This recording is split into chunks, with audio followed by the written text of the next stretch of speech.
Nurul Islam Center for Higher Education, deemed to be university. Admission open now. Shape your future with NICHE. தற்பொழுதைய முக்கிய செய்தி, சுகாதாரத்துறையின் செயல்பாடுகள் குறித்து ஆய்வுக் கூட்டத்தில் முதலமைச்சர் விஜய் ஈடுபட்டிருக்காரு. இதனுடைய முக்கிய செய்தியை பார்க்கிறோம். கூடுதல் தகவல்களையும் நாம கேட்டு பெற வேண்டியிருக்கு. விவரங்களோடு செய்தியாளர் பாஸ்கர் இணைந்திருக்கிறார். பாஸ்கர், வணக்கம். இந்த ஆய்வு கூட்டத்தில் யாரெல்லாம் பங்கேற்றிருக்காங்க, குறிப்பா என்னென்ன விஷயங்கள் தொடர்பா முதலமைச்சர் விஜய் கேட்டு தெரிஞ்சுட்டு வராரு, நிலவரம் என்ன? தலைமைச் செயலகத்தில் மருத்துவம் மற்றும் மக்கள் நல்வாழ்வுத்துறையின் செயல்பாடுகள் குறித்தான ஆய்வுக் கூட்டம் என்பது தமிழக முதலமைச்சர் விஜய் தலைமையில நடைபெற்று வருகிறது. இந்த ஆலோசனை கூட்டத்தில் சுகாதாரத்துறை அமைச்சர் அருண்ராஜ், சுகாதாரத்துறை செயலாளர் சாரிஸ் அகமது, தலைமைச் செயலாளர் சாய்குமார் உள்ளிட்ட அதிகாரிகள் எல்லாம் பங்கேற்றிருக்கார்கள். தமிழகம் முழுவதும் இருக்கக்கூடிய மருத்துவமனைக்கு தேவையான உட்கட்டமைப்பு வசதிகள், நோயாளிகள் சிகிச்சை வரக்கூடியவர்களுக்கு தேவையான வசதிகள் உள்ளிட்ட அம்சங்கள் குறித்து இந்த ஆலோசனை கூட்டம் என்பது நடைபெற்று வருகிறது.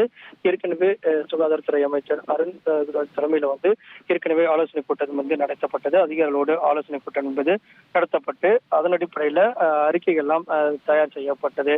அந்த அறிக்கைகள் எல்லாம் தமிழக முதலமைச்சரிடம் கொடுக்கப்பட்டு மருத்துவமனைகள் மற்றும் மருத்துவ கல்லூரிகளுக்கு தேவையான அனைத்து விதமான அம்சங்கள் குறித்து இந்த ஆலோசனை கூட்டத்தில் வாயிலாக முன்வைக்கப்படுகிறது. தமிழகத்தில் நிலவக்கூடிய சூழல், சுகாதார தேவையினுடைய அடிப்படை தேவைகளை எல்லாம் அடிப்படையாக கொண்டு இந்த ஆலோசனை கூட்டம் என்பது முக்கியத்துவம் வருகிறது. மருத்துவமனைகள்ல காலி பணியிடங்கள் ஏதாவது இருந்தால் அந்த பணியிடங்களை நிரப்புவதற்குண்டான நடவடிக்கையாகவும், மருத்துவக் கல்லூரியில் துணைவேந்தர்கள் மற்றும் டீன்களுடைய பணி நியமனங்கள் தொடர்பாகவும் இந்த ஆலோசனை கூட்டம் என்பது முக்கியத்துவம் வாய்ந்த ஆலோசனை கூட்டமாக நடைபெற்று வருகிறது.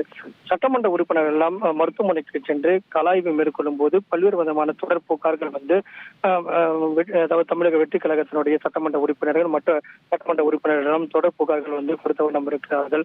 அந்த புகார்கள் மீது என்ன நடவடிக்கை எடுக்கப்பட்டிருக்கிறது என்பது குறித்தெல்லாம் அமைச்சர் மற்றும் அதிகாரிகள் மூலமாக தமிழக முதலமைச்சருடைய கவனத்துக்கு கொண்டு வந்து தேவையான அனைத்து விதமான புகார்கள் மீதும் அனைத்து நடவடிக்கையிலும் துரிதப்படுத்துவதற்குண்டான ஆலோசனை கூட்டமாகவும் இந்த கூட்டம் என்பது முக்கியத்துவம் வருகிறது. தொடர் ஆலோசனை கூட்டத்தின் வாயிலாக சுகாதாரத்துறையினுடைய செயல்பாடுகள் குறித்து, அதில் முன்னேற்றம், அதே தேவையில உட்கட்டமைப்பு வசதிகளை பூர்த்தி செய்வது, மருத்துவமனைக்கு சிகிச்சைக்காக வரக்கூடியவர்களுக்கு தேவையான சிகிச்சை மற்றும் மருத்துவ உபகரணங்களுடைய கொள்முதல் உள்ளிட்ட பல்வேறு அம்சங்களை உள்ளடக்கியதாக இந்த ஆலோசனை கூட்டம் என்பது முக்கியத்துவம் வாய்ந்த ஆலோசனை கூட்டமாக நடைபெற்று வருகிறது. தகவல்களுக்கு நன்றி பாஸ்கர். சுகாதாரத்துறையின் செயல்பாடுகள் குறித்து முதலமைச்சர் விஜய் ஆய்வுக் கூட்டத்தில் ஈடுபட்டிருக்காரு. விவரங்களை செய்தியாளர் பாஸ்கர் வழங்கின நாம கேட்டோம்.